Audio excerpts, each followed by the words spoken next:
आप देख रहे हैं TTR साई-फाई शहनवाज के साथ। अगर आपको यह वीडियो पसंद आए तो वीडियो को लाइक करके चैनल को सब्सक्राइब कर दें। तो चलिए शुरू करते हैं आज की कहानी को। आज से लगभग 7 साल पहले मेरा एक भयानक रोड एक्सीडेंट हुआ था, जिसमें मेरी बाइक एक 12 पहिए वाली ट्रक से भिड़ गई थी। मेरे हाथ पैरों की हड्डियां टूट गईं, पर मुझे वक्त रहते हॉस्पिटल पहुंचा दिया गया।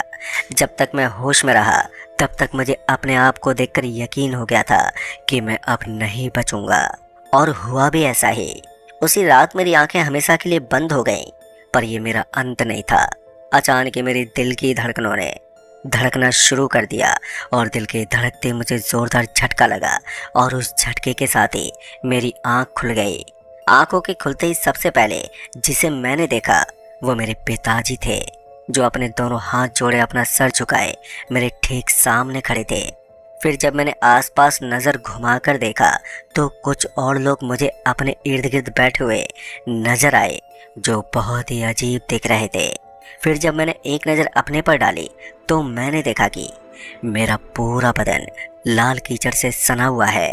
अभी मैं कुछ समझ पाता कि इतने में मेरे इर्द गिर्द बैठे उन अजीब से लोगों ने मेरी आंख पर एक काली पट्टी बांध दी, और फिर मुझे किसी कपड़े में लपेटने लगे। फिर इसी बीच मुझे कुछ भी महसूस होना बंद हो गया। हालांकि मैं होश में ही था, पर अब मुझे बाहर का ना तो कुछ सुनाई दे रहा था और ना ही मेरे बदन पर लिपटा वो कपड़ा महसूस हो रहा था। इस दौरान मैं अपने पिताजी, जिन्हें मैंने अपने सामने खड़ा देखा था, उन्हें भी काफ़ी आवाज़ लगाई, पर पिताजी ने कोई जवाब ही नहीं दिया। आखिरकार थक हार के मैं भी शांत हो गया। फिर एक लंबे वक्त के बाद अचानक मुझे शंख की ध्वनि सुनाई दी, और शंख की ध्वनि के फौरन बाद ही लोगों की आवाज़ें भी आने लगी। और फिर जब मेरे पर लिपटा कपड़ा और मेरी आंखों पर बंधी वो काली पट्टी हटाई गई तो मैंने खुद को अपनों के बीच में पाया। मतलब कि मैं अपने घर और अपने परिवार वालों के साथ था। मेरे घर वालों को सामने देखकर मुझे बहुत ही खुशी हुई, पर ना जाने क्यों मेरे घर वाले मेरे करीब ही नहीं आ रहे थे। फिर जब मैंने उनसे सवाल करते पूछा, क्या हुआ, तुम लोग मुझसे दूर क्यों भाग रहे हो, तो मेरे घर वालों ने मुझे इस सवाल का कोई जवाब नहीं दिया। बस इशारे से मुझे बाथरूम जाने को बोला। चूंकि वो चिपचिपी लाल मिट्टी अभी भी मेरे पूरे बदन पर लगी हुई थी, इसलिए मुझे लगा कि शायद यही वजह है कि मेरे घर वाले मेरे करीब आने से कतरा रहे हैं। लिहाजन मैं फौरन ही नहाने चला गया, और फिर जब मैं नहा धोकर आया तो मेरे घर वाले मुझसे बात तो कर रहे थे, पर अभी भी वो खुलकर पेश नहीं आ रहे थे। पर मुझे इस बात का तो अंदाज़ा था कि कुछ तो हुआ है, पर क्या ये अभी जानना बाकी था। फिर जब मैंने पिताजी से पूछा जोर देते हुए कि आखिर बात क्या है, आप लोग ऐसा क्यों कर रहे हैं, तो पिताजी ने अपनी चुप्पी तोड़ते हुए कहा, बेटा हम तुम्हें कुछ नहीं बता सकते, पर इतना जान लो कि ये तुम्हारी दूसरी ज़िंदगी है। तुम्हारी मौत 1 साल पहले हो गई थी, और तुम्हें मौत की दुनिया से वापस लाने में मुझे 1 साल का वक्त लग गया। पिताजी के कहने पर कि मेरी मौत 1 साल पहले हो गई थी तो मुझे ठीक से समझ में नहीं आया। फिर जब पिताजी ने मुझे मेरा ही डेथ सर्टिफिकेट दिखाया तो मैं भी दंग रह गया। अपना ही डेथ सर्टिफिकेट देखने के बाद मेरे गले से ये बात नहीं उतर रही थी कि सच में मेरी मौत हो चुकी है। मैं भी पिताजी से और सवाल करता कि उन्होंने कहा कि बेटा क्या हुआ, कैसे हुआ। इन सवालों से जितना दूर रहोगे उतना ही तुम्हारे और हम सब के लिए अच्छा है, इसलिए तुम अब इस बारे में कुछ ही मत पूछना। ये बोलकर पिताजी वहाँ से चले गए। खैर उस वक्त मैंने भी पिताजी की बात मान ली और उनसे कोई भी सवाल नहीं किया, पर मेरे मन में सवालों का सैलाब उठा हुआ था, जिस वजह से मैं बहुत ही अजीब महसूस कर रहा था। दिन यूं ही गुजरते गए, पर मेरे घर वाले ना जाने क्यों अभी भी मुझसे दूरी ही बना कर रखते। रात होते ही वो सब अपने अपने कमरे में चले जाते और अंदर से दरवाज़ा बंद कर देते, और फिर अगली सुबह ही वो अपने कमरे से बाहर आते। वही मुझे भी बड़ा अजीब महसूस हो रहा था। मुझे कभी कभी ऐसा लगता कि मैं हूँ ही नहीं। मतलब कि मैं कभी भी आईने में अपना ही चेहरा देखकर इस सोच में पड़ जाता कि ये कौन है। और तो और मुझे अब अलग अलग शौक लग गए थे, जैसे कि पेंटिंग का। पर मैं जो भी पेंटिंग बनाता था वो सारी ही पेंटिंग बहुत ही डरावनी और बहुत ही मनुष्य होती थी, क्योंकि मेरी हर पेंटिंग में किसी न किसी की मौत होती थी, वो भी बड़े ही दर्दनाक तरीके से। पर हैरानी वाली बात तो ये थी कि पेंटिंग बनाते वक्त मुझे ये याद नहीं रहता कि मैंने कब पेंटिंग बनानी शुरू की है और कब ख़त्म। इस पेंटिंग तक तो ठीक था, पर गुजरते वक्त के साथ एक और चीज़ होने लगी। दरअसल एक सुबह जब मेरी आँख खुली तो मैं अपने बिस्तर पर नहीं बल्कि किसी कब्रिस्तान की किसी कब्र पर बैठा हुआ था।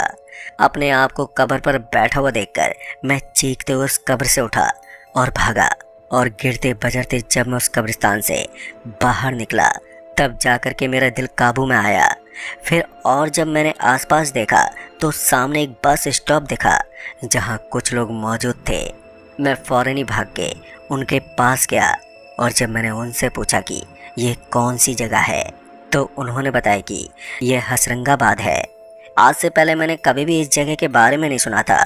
फिर जब मैंने उनसे पूछा ये सरौली यहाँ से कितनी दूर है, तो उन्होंने इस पर सवाल करते हुए पूछा कौन सी सरौली की बात कर रहे हो आप, जो मक्की बाजार के पास है या बिधौला वाला सरौली।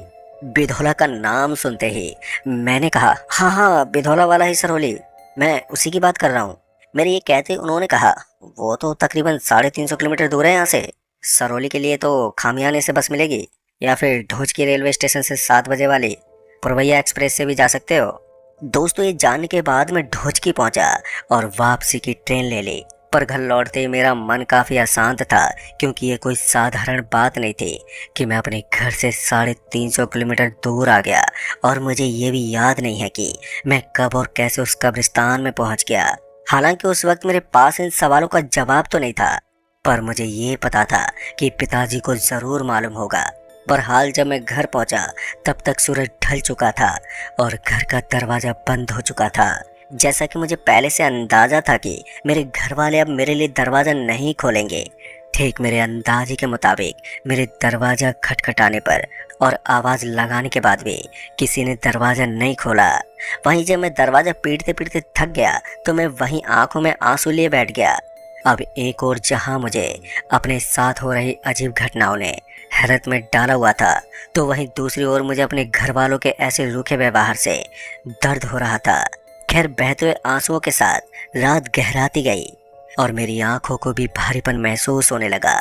बार बार पलक झपकती मेरी आंखें मुझे नींद के आगोश में ले जाने की जद्दोजहद में लगी हुई थी। पर मुझे अब इस बात का खौफ था कि कहीं मैं फिर से उस कब्रिस्तान में ना पहुंच जाऊं, और इसी खौफ के चलते मैंने पथराई हुई आंखों के साथ वो रात गुजार डाली। और फिर जब सुबह पिताजी ने दरवाज़ा खोला तो वो मुझको देखते ही रो पड़े और रोते हुए बोले, बेटा, मेरी वजह से तुम्हें ये सब झेलना पड़ रहा है। काश मैंने उस आदमी की बात नहीं मानी होती और तुझे जिंदा करने की बजाय एक जिम्मेदार पिता होने के नाते अंतिम संस्कार कर तुझे इस दुनिया से विदा कर देता तो तुझे इस दर्द से गुजरना नहीं पड़ता। पर बेटा, तू मेरे मुंह के चलते उस दुनिया की दहलीज पर खड़ा है जो हम इंसान की है ही नहीं। पिताजी की बात सुनकर मुझे कोई हैरानी नहीं हुई, क्योंकि जो कुछ भी मेरे साथ हो रहा था वो यकीनन आम सोच से कोसों दूर की बात थी। ये कुछ ऐसा मामला था। फिर जब पिताजी ने ये कहकर दरवाज़ा बंद कर दिया कि तू हमसे कहीं दूर चला जा और फिर कभी मत आना, तो ये सुनकर मैं एक बार फिर से मर गया। आखिर एक परिवार ही तो था जिससे मुझे मदद की उम्मीद थी और जीने की वजह। खैर, उस वक्त मैं बड़े उदास मन के साथ अपने घर की दहलीज से चल पड़ा, पर जाना कहाँ था ये तो मुझे पता ही नहीं था। घर से निकल जाने के बाद मैं अकेला बेसुध बस चले ही जा रहा था कि तभी कोई मेरे से टकराया और टकराते भूत भूत चिल्लाने लगा। फिर जब मेरी नज़र उस इंसान पर पड़ी जो मुझे देखकर भूत भूत चिल्ला रहा था, तो मैंने फौरन ही उसका कान पकड़ा और उसके कान को मरोड़ते बोला, तू सुधरेगा नहीं साले, मिलते ही तेरी मस्करी चालू हो गई। दरअसल वो इंसान कोई और नहीं बल्कि मेरे कॉलेज का दोस्त वरुण था। मेरे कहते वरुण शांत हो गया और बड़े ही गंभीरता से बोला, आज से करीब 1 साल पहले तू उस एक्सीडेंट में मर गया था और हम लोग तेरे अंतिम संस्कार में भी पहुंचे थे। वो अलग बात है कि अचानक ही तेरे पिताजी ने तेरे अंतिम संस्कार में आए सभी लोगों को ये बोलकर भगा दिया कि तमाशा देखने की कोई ज़रूरत नहीं है। तेरे पिताजी के उस अजीब व्यवहार के चलते सभी लोग उसी वक्त चले गए थे।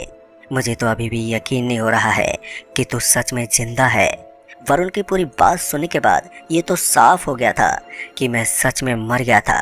पर दिक्कत वाली बात ये थी कि मुझे उस एक्सीडेंट के अलावा कुछ भी याद नहीं आ रहा था। फिर जब मैंने वरुण को सारी बात बताई तो उसके भी होश उड़ गए।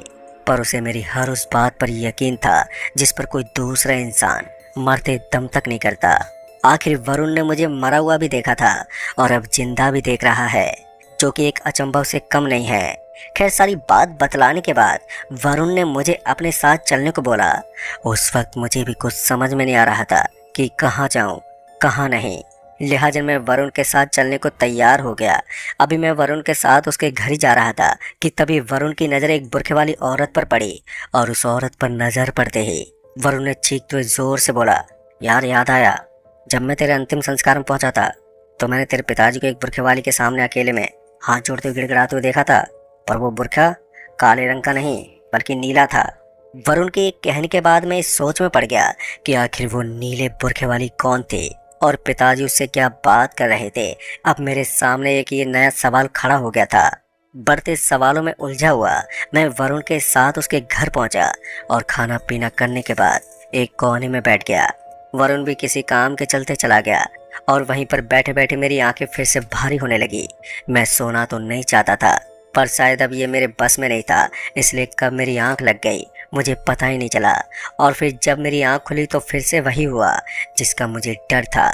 मैं फिर से उसी कब्रिस्तान में था, पर इस बार मैं उस कब्र पर बैठा नहीं बल्कि उस कब्र को खोद रहा था। और अभी भी गहरी रात थी। जैसे मैंने अपने आप को कब्र खोदते हुए देखा तो मैं चीखते हुए वहां से भागने के लिए पीछे पलटा। पीछे पलटते मुझे वही नीले बुरखे वाली नजर आई।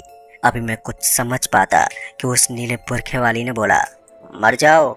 उसके ये बोलते मैं एकदम से जमीन पर गिर पड़ा और जमीन पर नीचे गिरते ही आगे जो हुआ। तो दोस्तों, उस रात आखिर मेरे साथ क्या हुआ, इस कहानी के अगले भाग के साथ। तब तक के लिए बाय।